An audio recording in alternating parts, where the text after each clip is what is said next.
नमस्कार दोस्तों, दबंग खेसारी लाल यादव का नींबू खरबूजा भाई 2 ये गाना इतना बवाल और धमाल मचाया जो कि आप देख सकते हैं। वीडियो कितना बवाल और धमाल मचाया जो कि 9 दिन में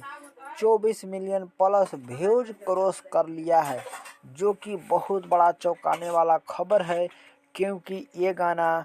बिल्कुल न्यूज़ चैनल से आया है और इतना बवाल और धमाल मचा के रख दिया कि लोग तारीफ पर तारीफ करते जा रहे हैं इस गाना का, जो कि बहुत ज़्यादा हद से पार कर गया। और मात्र एक वीडियो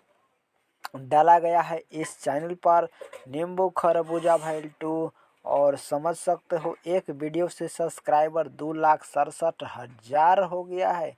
जो कि आप जा कर के देख सकते हो। वेस्ट भोजपुरी के यूट्यूब चैनल से गाना आया है नींबू खरबूजा भाई 2 और बवाल और धमाल मचा के रख दिया है, तो समझ सकते हो बहुत बड़ा